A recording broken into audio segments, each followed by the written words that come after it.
Assalamualaikum warahmatullahi wabarakatuh.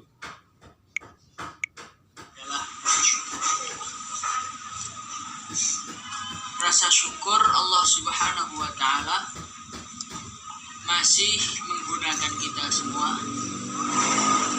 untuk asbab hidupnya agama di kampung ini secara khusus. Dan bukan hanya itu, yang Allah Subhanahu wa Ta'ala pilih untuk menghidupkan agama di sini itu satu keluarga semuanya. Nizamuddin itu, Masya Allah, itu termasuk orang-orang yang Allah Subhanahu wa Ta'ala gunakan mereka untuk menghidupkan agama dan satu keluarga. Jadi menghidupkan agama satu keluarga ini bukan satu nikmat yang kecil, ini nikmat yang sangat-sangat besar. Walaupun kita ini menghidupkan agama, orang-orang yang mendengarkan kata-kata kita banyak, tapi kalau istri kita belum satu fikir, itu masalah. Walaupun kita menghidupkan agama, ayah kita belum satu fikir, masalah. Anak kita belum satu fikir, masalah. Saudara kita belum satu fikir, masalah. Dan ini para saudara-saudara semua, alhamdulillah Allah pilih ayahnya, Allah pilih anak-anaknya semuanya. Ini adalah satu nikmat yang perlu disyukuri di zaman yang sudah seperti ini. Ini adalah satu nikmat yang langka. Insyaallah tidak mana. Insyaallah. Teman-teman semua, kerja yang antum buat ini bukan kerja kecil. Kerja yang antum buat ini adalah kerja besar. Perkara itu semakin besar manfaatnya, semakin besar risikonya. Kalau kita jalan kaki ya paling maksimal resikonya keselio. Kalau kita naik sepeda ondel apa namanya? Sepeda onta. Jarak yang akan kita dapatkan lebih jauh, tetapi risiko juga lebih besar. Kalau kita naik mobil bisa sampai mana-mana, risikonya lebih besar. Kalau kita naik pesawat bisa sampai Mekah, bisa sampai Amerika, tapi resikonya sekali jatuh ya innalillahi wa inna ilaihi raji'un. Begitu juga kalau usaha kita ini cuma usaha kecil-kecilan, ya ujiannya tidak besar. Tetapi usaha yang antum buat itu usaha besar, usaha mencetak orang-orang dekat kepada Allah, usaha mengenalkan manusia kepada Allah, dan usaha ini diangkat satu keluarga. Ini adalah satu usaha yang besar dan ujiannya juga besar. Teman-teman semua yang dimuliakan Allah Subhanahu wa Ta'ala, ujiannya apa? Ujiannya yang pertama, orang itu kalau berjuang sudah menjadi sunnatullah. Perjuangan itu semakin maju, maka dunia semakin datang. Rasulullah SAW beliau bersabda, "Mal faqru akhsha 'alaikum." Aku tidak khawatir kalian itu miskin, kata Nabi. Walakin akhsha 'alaikum akhsha an tubsata 'alaikumud dunya. Yang aku khawatirkan adalah ketika dunia Allah datangkan kepada kalian. Fatanafasuha. Kemudian kalian semua bersaing urusan dunia. Tanafasu man kana qablakum. Kemudian watulhiyakum kama alhadhum. Kemudian dunia itu akan melalaikan kalian sebagaimana dunia telah melalaikan orang-orang sebelumnya. Teman-teman semua mungkin sekarang belum terasa karena santrinya baru berapa? 200. Ini belum nih. Nanti kalau santrinya sudah 700, santrinya sudah 1000, santrinya sudah 2000. Semoga Allah terus. Amin. Ini nanti dunia mulai datang. Dunia mulai datang kepada kita, tetapi rezeki itu masing-masing. Sehingga di antara saudara itu mesti ada yang rezekinya lebih banyak daripada yang lain. Itu tidak bisa dikira. Orang sama-sama pegawai negerinya, penghasilannya sama, itu rezekinya beda. Ada yang bisa bangun rumah, ada yang enggak. Ada yang bisa beli mobil, ada yang enggak. Itu menunjukkan rezeki itu beda-beda. Teman-teman semua yang dimuliakan Allah Subhanahu wa Ta'ala, ketika dunia datang kemudian ingin Allah Subhanahu wa taala bagi sesuai yang Allah kehendaki, saat itulah muncul fatanafasur. Muncul rasa persaingan. Rasa kenapa itu kok bisa lebih kaya daripada saya? Kenapa itu bajunya kok lebih mahal daripada saya? Akhirnya terjadilah persaingan dunia. Dan persaingan dunia, maaf saja, ini biasanya dimulai dari para wanita. Dimulai dari para wanita. Maka kalau kita ingin perjuangan kita ini menjadi perjuangan yang sukses, kita harus ingat akhirat, jangan mikir dunia. Insyaallah ya. Rasakan di dalam hati semua itu sudah ada bagiannya masing-masing. Fulan bin Fulan kok dapat itu, saya kok nggak dapat. Ya itu memang Allah. Menurut Allah yang paling bagus ya dikasih dia, bukan dikasih saya. Fulan bin Fulan kok dihormati orang, saya kok tidak. Itu nggak apa-apa. Memang kehormatan itu dari Allah. Allah akan berikan kepada orang yang dikehendaki. Walaupun ayahnya sama, walaupun ibunya sama, tapi rezeki itu dari Allah, bukan dari ayah dan dari ibu. Ketika kita memasrahkan semua kepada Allah dan kita tidak cinta dunia, insya Allah pondok ini akan habis. Tapi kalau sudah terjadi persaingan antar kita, akhirnya kejar-kejaran dunia, akhirnya lomba-lomba dunia, saat itulah watulhiyakum, dunia itu akan melalaikan dari tugas pokok utama. Tugas pokok kita itu apa? Dakwah, zikir ibadah, dakwah, taklim wa ta'alum, khidmat. Itu tugas pokok kita. Ketika persaingan dunia ini sudah muncul dalam kehidupan kita, maka kita akan melalaikan empat-empatnya. Taklimnya sudah nggak kita pikirkan, dakwahnya nggak kita pikirkan, kemudian khidmatnya nggak kita pikirkan, apalagi zikirnya tambah nggak kita pikirkan. Maka teman-teman semua, kita harus antisipasi mulai awal. Kita harus menyiapkan hati. Rizki itu dari Allah, kemuliaan itu dari Allah, akan Allah berikan kepada siapapun yang Allah kehendaki. Kalau saya tidak dapat, itu ya berarti menurut Allah saya tidak cocok.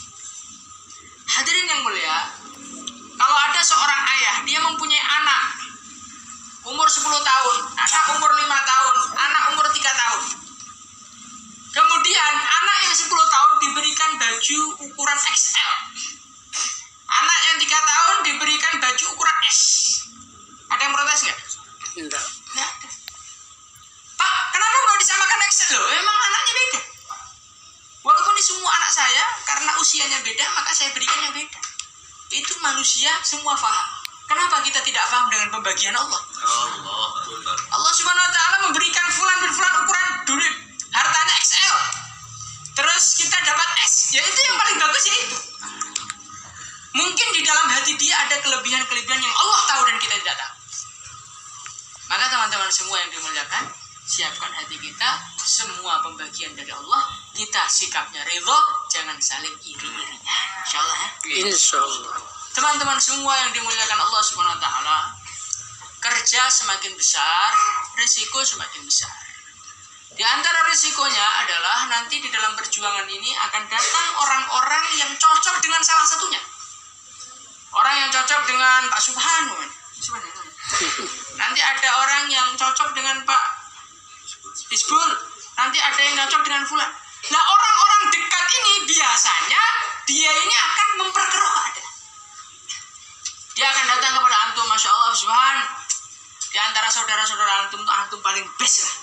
Kalau yang lain-lain tuh akhlaknya saya nggak terlalu cocok. Nanti orangnya Hasbul juga mengatakan seperti itu orang. Akhirnya keadaan mereka menjadikan pertumpahan darah di antara keluarga. Maka teman-teman semua, kalau ingin perjuangan kita ini bagus, perjuangan kita ini selamat, kunci yang nomor 2 adalah jangan mendengarkan kata-kata negatif dari siapapun mengenai saudara kita. Entah itu dari orang lain, bahkan kalau perlu dari istri pun tidak usah didengar. Karena apa? Karena Anda dilahirkan dari rahim yang sama. Maka menjaga kerukunan ini jauh lebih penting dibandingkan menerima masukan orang lain. Kita harus punya sifat yang sabar. Kita harus punya hati yang longgar. Kita harus punya hati yang memaafkan. Kalau ada orang ngomong, saudara kamu begini, atau istrinya ngomong, itu istrinya begini, lebih baik kita serahkan sama Allah, kita tetap baik kepada orang lain. Insyaallah ya. Insya Ini penting sekali, ini penting sekali. Karena perjuangan semakin maju, nanti akan ada yang terkenal dan akan ada orang-orang yang dekat dengan kita, dan itulah biasanya akan merusak keluarga kita. Teman-teman semua yang dimuliakan Allah Subhanahu wa taala. Nah, bagaimana caranya biar kita bisa rukun terus? Caranya biar kita bisa rukun terus kalau kita melihat kebaikannya. Kemarin saya itu habis urut 3 hari. Kemudian setelah wafsi, saya naik mobil melewati orang yang lagi nyari kodok. Tahu kodok ya? kata. Itu kalau kata, itu kalau di Jawa itu sebagian orang-orang ada yang mengkonsumsi kodok. Maka saya tanya kepada teman saya, kepada supirnya, antum melihat orang nyari kodok itu hikmah apa yang bisa antum ambil? Saya bilang. Dia diam aja karena nggak biasa berpikir. Makanya saya bilang, ini ada hikmah yang besar. Di dunia ini rata-rata orang jijik dengan kata. Kata ini hewan kotor, kata ini hewan menjijikkan. Tetapi orang ini tidak. Orang ini memandang di kodok ini ada manfaatnya.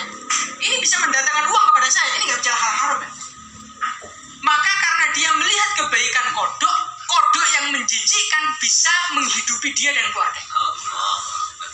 Teman-teman semua, apakah saudara kita ini lebih jelek daripada kodok? Lebih hina daripada kodok? Sehingga kita ini melihat mereka selalu tampak salahnya, tidak pernah tampak kebaikan. Setiap orang itu punya kelebihan. Setiap orang punya kelebihan yang Allah berikan kepada dia yang tidak diberikan oleh orang.